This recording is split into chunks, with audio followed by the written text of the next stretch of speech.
이번에는 뭘 설명드릴 거냐면 HTML, CSS, 자바스크립트라는 거에 대해서 설명을 드릴 겁니다. 근데 HTML, CSS, 자바스크립트를 설명하기 전에 왜 우리가 이걸 왜 배워야 되냐, 여러분들이 혹시라도 배울 생각이 있다라고 하면 이걸 왜 배워야 되는지 제가 조금 더 설명해 드릴게요. 전 세계적으로 많은 사람들이 사용하는 스택 오버플로우라는 사이트가 있습니다. 스택 오버플로우. 자, 스택 오버플로우에서 개발 이제 순서를, 그러니까 개발 프로그램 언어에 대해서 순위를 매년마다 이제 정하는데, 이 기술에 대해서 조회를 했을 때 엄청나게 높은 수준을 차지하고 있는 게 바로 뭐다? 바로 HTML, CSS라. 그 다음에 자바스크립트다라고 보시면 돼요. 그래서 전 세계적으로 62%가 자바스크립트, 그 다음에 52%가 HTML, CSS다라고 보시면 돼요. 왜냐면 여러분들이 웹사이트를 만든다 했을 때 이 웹사이트는 HTML, CSS, 자바스크립트를 빼고서는 절대로 설명할 수가 없습니다.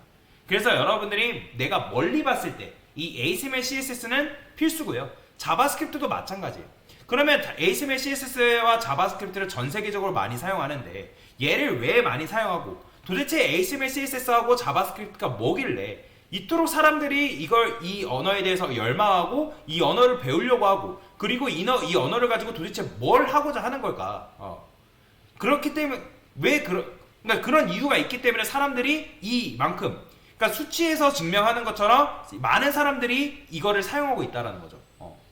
그러면 이 많은 사람들이 이미 사용하고 있는 거 나라고 사용하지 못할까? 아니요, 여러분들도 사용할 수 있다는 거예요.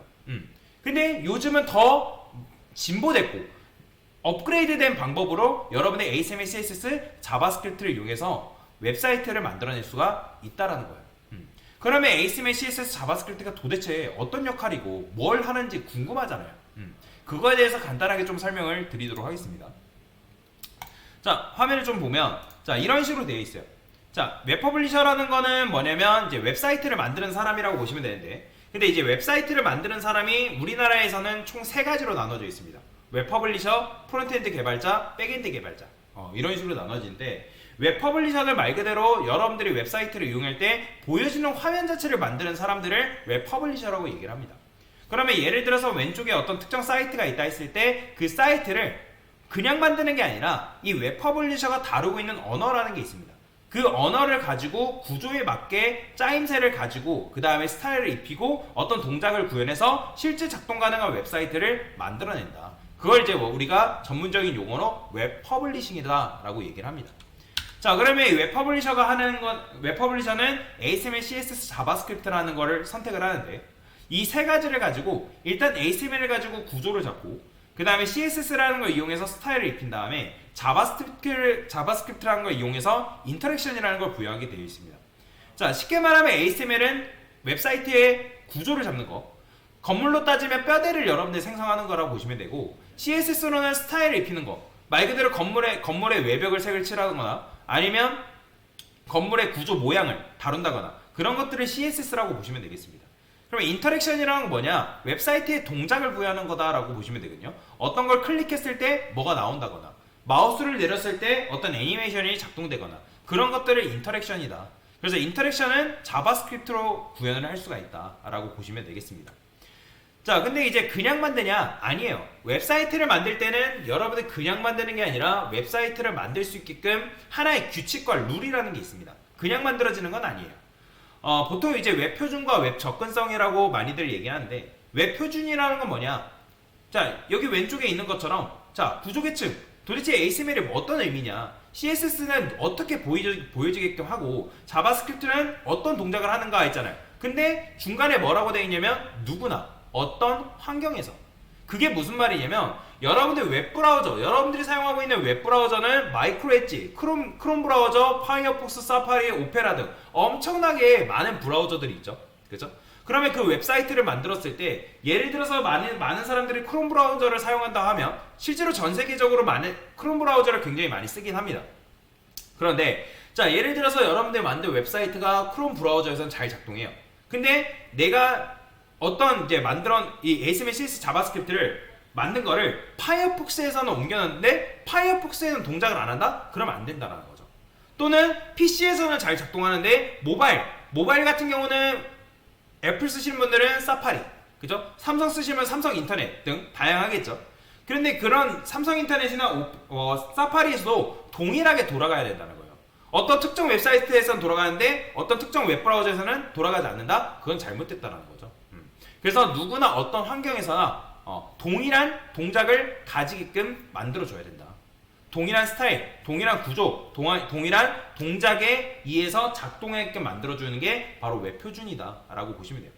그리고 누구나라는 건 뭐예요? 자, 여러분들이 눈도 있고 손도 있고 발도 있고 온몸을 움직여서 키보드도 쓰고 마우스도 쓰고 하지만, 자, 시각장애인이나 장애인들은 어때요?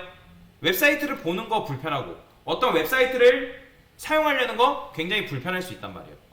그러면 그 사람들은 차별해서 사용해야 되냐? 아니라는 거죠. 시각장애인들은 시각장애인들에 맞게 웹사이트를 잘 변형해서 그 시각장애인들을 이용할 수 있게끔 구현을 해줘야 된다는 거예요.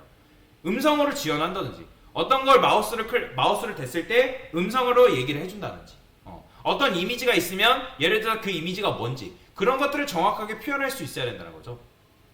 그죠?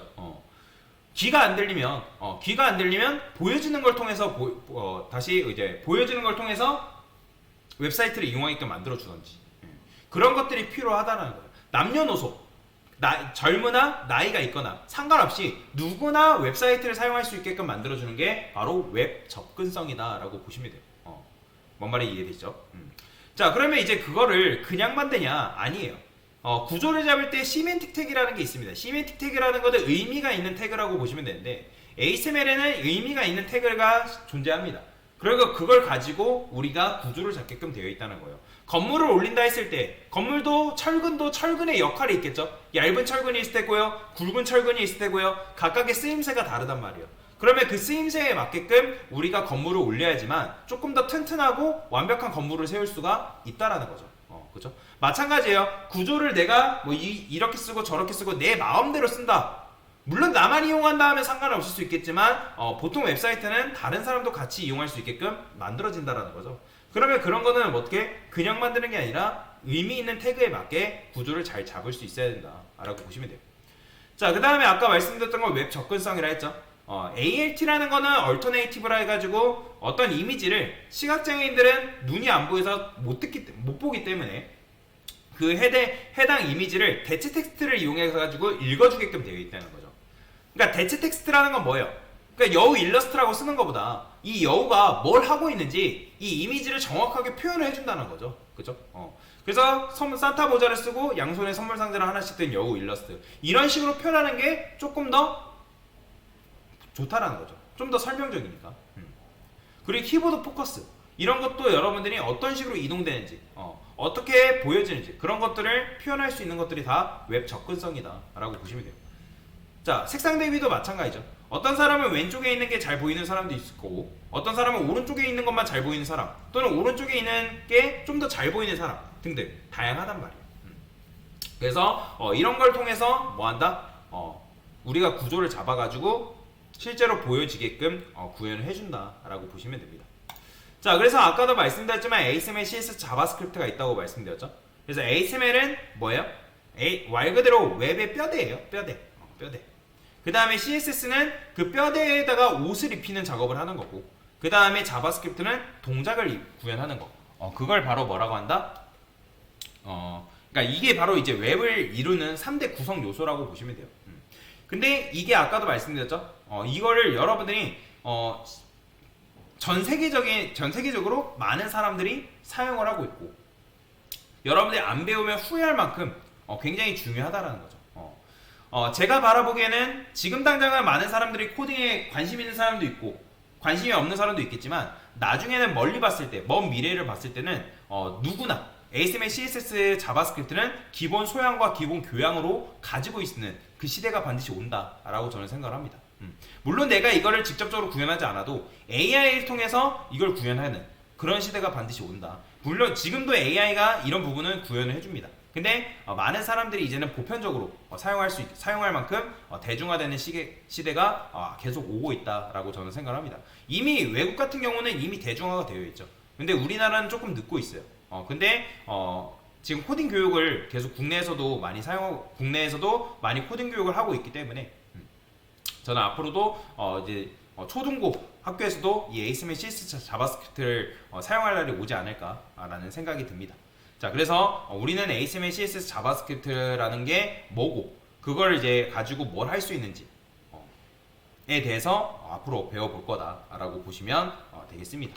그래서 간단하게 HTML, CSS, 자바스크립트가 뭔지에 대해서 설명을 드린 거다라고 보시면 됩니다.